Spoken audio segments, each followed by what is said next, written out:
Malaysia থেকে দেশে ফেরত পাঠানো ৩ জনের সঙ্গে কোনো জঙ্গির সংশ্লিষ্টতা নেই।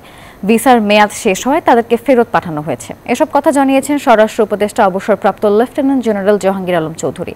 তার দাবি, গত ১০ মাসে দেশে জঙ্গিবাদের কোনো অস্তিত্ব নেই। সুষ্ঠু নির্বাচন ব্যবস্থা শুধু আইন শৃঙ্খলা বাহিনীর উপর নির্ভর করে না, ইসি ও রাজনৈতিক দলগুলোর উপরেও নির্ভর করে। রাজধানীতে আলাদা অনুষ্ঠানে এসব কথা বলেছেন স্বরাষ্ট্র উপদেষ্টা। জঙ্গি সংগঠন আইএস এর সঙ্গে জড়িত থাকার অভিযোগে ৩৬ বাংলাদেশিকে আটক করেছে মালয়েশিয়া পুলিশ। শুক্রবার মালয়েশিয়ার সংবাদ মাধ্যম হারিয়ান মেট্রোর প্রতিবেদনে এ তথ্য জানানো হয়। পরের দিন মালয়েশিয়ায় আটক হওয়া ৩৬ বাংলাদেশির বিরুদ্ধে তদন্তে মালয়েশিয়া সরকারকে পূর্ণ সহযোগিতার কথা জানিয়েছে বাংলাদেশ।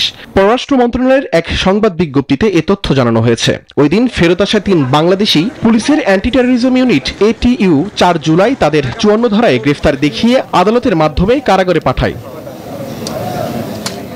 বান্ডেল থাকলে প্রতি সেনমানিতে টাকা বাঁচবে।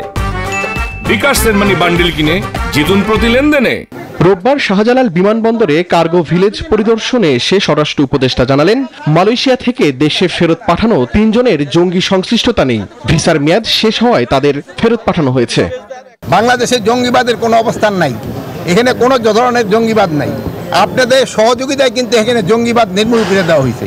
ওখান থেকে ৩ জন যারা আসছে তাদের মেইনলি ছিল যে তাদের যে কি বলে ওই ভিসার যে মেয়াদ উত্তীর্ণ হয়ে গিয়েছে, এই ৩ জনের ভিসার মেয়াদ উত্তীর্ণ হয়ে গেছে। এরপর বেলা ১২টায় ইন্ডাস্ট্রিয়াল পুলিশ হেডকোয়ার্টার্স ও উত্তরা থানা পরিদর্শনে যান তিনি। এ সময় আগামী নির্বাচনের স্থিতিশীল পরিবেশ প্রসঙ্গে সাংবাদিকদের এক প্রশ্নের উত্তরে তিনি বলেন, সুষ্ঠু নির্বাচন ব্যবস্থা শুধু আইন শৃঙ্খলা বাহিনীর উপরে নির্ভর করে না, নির্বাচন কমিশন এবং নির্বাচনে অংশগ্রহণকারী দলগুলোর উপরে নির্ভর করবে। নির্বাচনটা শুধু আইন শৃঙ্খলা বাহিনীর উপরে নির্ভর করে না।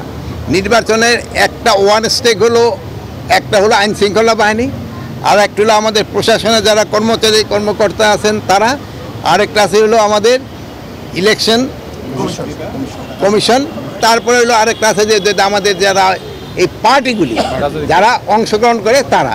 এছাড়া দেশজুড়ে চলমান অস্থিতিশীল পরিস্থিতি এবং ধর্ষণের বিরুদ্ধে কঠোর ব্যবস্থা নেওয়া হবে এবং এ বিষয়ে আইন শৃঙ্খলা বাহিনী প্রস্তুত রয়েছে বলেও জানান তিনি। শাহরিয়ার কবির, নিউজ 24, ঢাকা।